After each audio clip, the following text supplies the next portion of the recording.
বন্ধুরা, বর্তমান সময়ে আমরা রাস্তাঘাটে বা বাজার হাটে চলার সময় অনেক কিছু কিনে থাকি এবং কেনার পর আমরা বেশিরভাগই অনলাইন ট্রানজ্যাকশন এখন করে থাকি। অনলাইন ট্রানজ্যাকশন করার জন্য আমাদেরকে ফোনপে বা গুগল পে এই দুটো অ্যাপস রয়েছে, সেই অ্যাপসের মাধ্যমে কিন্তু পেমেন্টটি সম্পন্ন করতে হয়। আর সেই পেমেন্টটি সম্পন্ন করার জন্য অবশ্যই আমাদেরকে ফোনপে বা গুগল পে অ্যাপসটি ওপেন করতে হয়, তারপর স্ক্যানারটি ওপেন করতে হয়।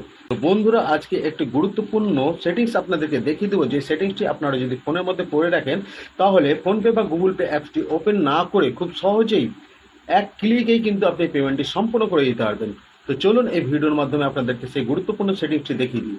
তার আগে আমার এই আইডিকে ফলো দিয়ে রাখবেন। এই ধরনের গুরুত্বপূর্ণ ভিডিও কিন্তু আমার এখানে প্রতিনিয়ত আছে, এবং ভিডিওটি ভালো লাগলে অবশ্যই কিন্তু লাইক করবেন, কমেন্ট করবেন এবং শেয়ার করে অন্যদেরকে দেখার সুযোগ করে দেবেন।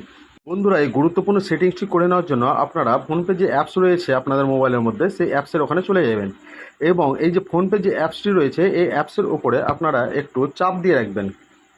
চাপ দিয়ে রাখলে এই ধরনের ইন্টারফেস আপনাদের ফোনের মধ্যে চলে আসবে। তারপরে আপনারা দেখতেই পাচ্ছেন যে অনেকগুলো অপশন এখানে রয়েছে। তার মধ্যে রয়েছে bank balance, transaction, scan any QR এবং সেন্ড মানি। এই যে চারটি অপশন রয়েছে, এই অপশনের মধ্যে আপনারা স্ক্যান এনি কোয়ার্ড বলে যে অপশনটি রয়েছে, এই অপশনের উপরে এইভাবে চিপে ধরে রাখবেন। চিপে ধরে রাখলে এই ধরনের ইন্টারফেস আপনাদের সামনে আসবে এবং চিপে ধরে এই যে স্ক্যানারের যে অপশনটি রয়েছে আপনারা আপনাদের মোবাইলের হোম পেজে যে কোনো জায়গায় এইভাবে ছেড়ে দেবেন। তাহলে কিন্তু আপনাদের যে ফোনপের স্ক্যানারটা রয়েছে সেই স্ক্যানারটি আপনাদের এখানে শর্টকাট রূপে চলে এলো।